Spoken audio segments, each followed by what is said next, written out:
Bonjour à tous, heureux de vous retrouver sur le plateau de Le Turf TV.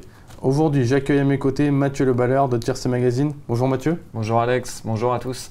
Donc Mathieu, ce mercredi et 22 janvier, nous serons à Cagnes pour le prix 1 de mai. Une épreuve réservée à des 5 à 10 ans. Ils seront 18 à s'affronter. Il y aura 2 poteaux de départ, 9 concurrents en tête et 9 concurrents aux 25 mètres. Donc aujourd'hui, au sommaire de l'émission, l'analyse de la course par Mathieu. Viendra ensuite notre bout des pistes, son pronostic et son conseil de jeu au 5 sur 5. Mathieu, c'est le prix 1 de mai. 1 de mai, c'était une grande craque. Elle n'a jamais gagné le prix d'Amérique. Le prix d'Amérique, justement, ce sera dimanche. Qu'est-ce qu'on aura de beau dans Tiercé Magazine dimanche? On devrait avoir un numéro de Tiercé Magazine assez exceptionnel ce dimanche pour une très grande occasion. Donc on aura le prono exclusif de Mathieu Abrivard. Il donnera son avis sur les 18 partants du Quintet. Il devrait mener Quinoa du Gers ce jour-là. Et on aura aussi un superbe reportage photo sur Triode de Félière. On a été dans l'intimité de la championne de Jean-Paul Marmion. Donc on devrait vraiment avoir un très très beau reportage. Sans oublier bien évidemment un reportage sur Eddy Cash, Thierry Duval d'Estaing qui est le consultant aussi de Tiercé Magazine. Donc ne manquez pas ce numéro spécial en vente bien évidemment samedi matin. En ce qui concerne les sites internet, sur le site de Tiercé Magazine, chaque jour de la semaine, depuis déjà lundi, nous avons un professionnel qui a remporté la grande course qui s'exprime. Nous avons déjà eu Jean-Claude Allais, Christophe Gallier. Demain, ce mercredi, nous aurons Minou Goujon, grand professionnel qui supporte bien évidemment Eddy Cash. D'ailleurs, j'ai pu lire votre reportage sur Christophe Gallier qui parlait de Jacques de Bellouet, c'était très très intéressant. Mathieu, là on quitte Vincennes, l'histoire de quelques jours. Nous serons à Cagnes mercredi. Le prix 1 de mai, vous placez en tête le 5 Urac qui vient de faire belle impression. Voilà, Urac qui reste sur une excellente deuxième place derrière Vega du Noyer qui est très estimé par Régis Métayer.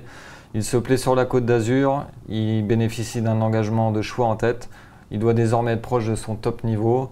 Il est très trotteur, le parcours de tenue lui plaise. Donc avant le coup, il possède vraiment de solides atouts dans son jeu. En plus, en dernier lieu, il marchait 14,5 là sur ce parcours.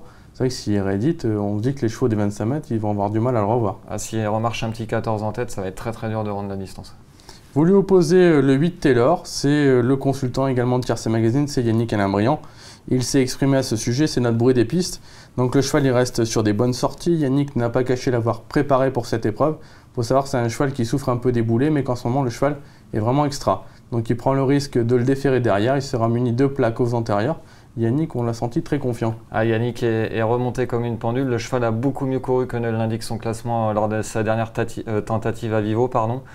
Cette tentative d'ailleurs avait pour but de la mener au top pour cet objectif. Il sera déféré des postérieurs comme vous l'avez dit. Yannick Alain-Briand s'est toujours miré dans ce très beau cheval nommé Taylor. Donc avant le coup, s'il est capable de faire un dernier kilomètre de toute beauté, c'est l'opposition directe à Urac. Donc c'est les deux grands favoris de la course? Logiquement, s'ils font leur valeur en tête, ils devraient composer couplet gagnant de cette épreuve.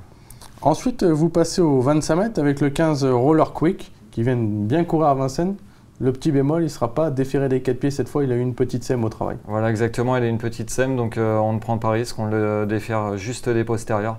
Mais il reste sur une excellente tentative sur l'hippodrome de Vincennes. Il se classait 3e ce jour-là d'un quintet plus bien composé. Il est dans son jardin à Cagnes-sur-Mer. Jean Urose le trouve en très belle condition physique. Donc avant le coup, moi je lui accorde une nouvelle fois un large crédit. C'est un cheval de tenue, il peut tourner autour des autres. Voilà, c'est ça, et il est vraiment dans la forme de sa vie. Donc certes, il sera déféré que des postérieurs, mais ça ne m'inquiète pas plus que ça. Mathieu, il paraît très confiant pour cette épreuve, on va lui faire confiance. Il retient également un outsider, le 11 Tango Somoli, qui vient également de faire grosse impression. Là, il monte un peu de catégorie. Voilà, il monte de catégorie, mais il laissait vraiment une superbe impression en dernier lieu. Pareil, il trottait 14-2 sur le parcours qui nous intéresse, en rendant la distance. Donc c'est un cheval que j'ai toujours bien aimé, un petit dur, il n'a jamais le morceau dans un parcours. Donc certes, il n'est pas capable non plus de faire le tour des autres, mais s'il se fait ramener dans un bon dos, il devrait très bien finir et il est capable de conclure dans le quintet. Non, moi je suis vraiment confiant avec lui. Pourquoi pas se faire ramener par Roller Quick? Voilà, un peu le scénario que j'imaginais, se faire ramener par Roller Quick et s'il décale à l'entrée de la ligne droite, il va se mettre à plat ventre pour finir.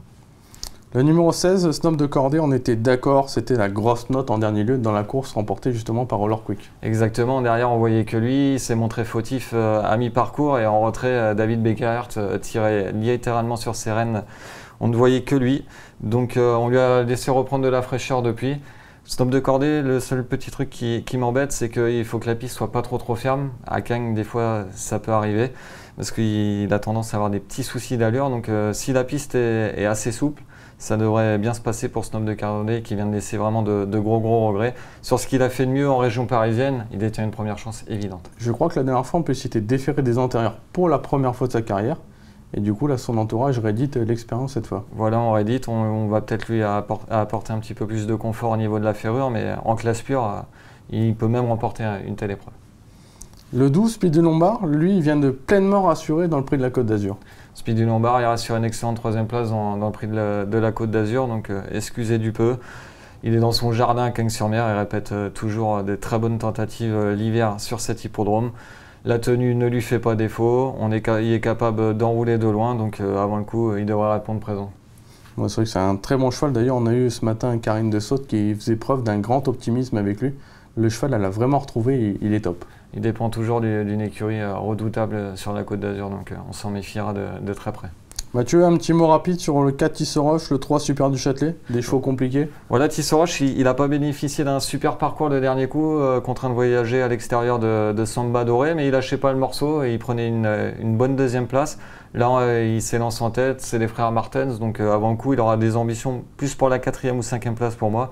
Quant à Super du Châtelet, je m'en méfierais, il descend de catégorie, il a déjà bien fait sur l'hippodrome de Cagnes-sur-Mer, c'est Roland Jaffrelot qu'on ne présente plus sur la Riviera, donc méfiance, il peut se placer à une cote de 20 contre 1. D'accord, Mathieu, on n'attend plus que votre pronostic. Donc alors j'ai placé en tête le 5 Urac, le 8 Taylor, le 15 Roller Quick, le 11 Tango Somoli, le 16 Snob de Cordée, le 12 Speed du Lombard, le 4 Tisseroche et le 3 Super du Châtelet. Donc au niveau du conseil de jeu au 5 sur 5, très confiant Mathieu avec ses deux premiers, le 5 et le 8. Ensuite on a associé le 15, le 11, le 16, le 12, le 4, le 3. On a rajouté le regret, le numéro 6 TN de Chichevet, ce qui fait un jeu à 17,50 € à 50% sur le turf.fr. Je pense qu'avec ces 9 chevaux, on ne devrait pas être loin de la vérité. Je pense qu'il y a pas mal de chevaux qu'on peut éliminer, il y a des bases assez solides, donc on ne devrait pas taper loin dans ce quintet. Bon, Mathieu, avant de conclure, votre favori pour le Prix d'Amérique? Ready Cash, on fonce. On fonce. Bon, je suis d'accord avec vous, je ne vais pas dire le contraire. On a hâte d'être à dimanche en tout cas. Mathieu, eh bien, écoutez, encore un grand merci, puis à très bientôt sur ce plateau. Merci Alex, bonjour à tous. Bonjour à tous, au revoir. Au revoir.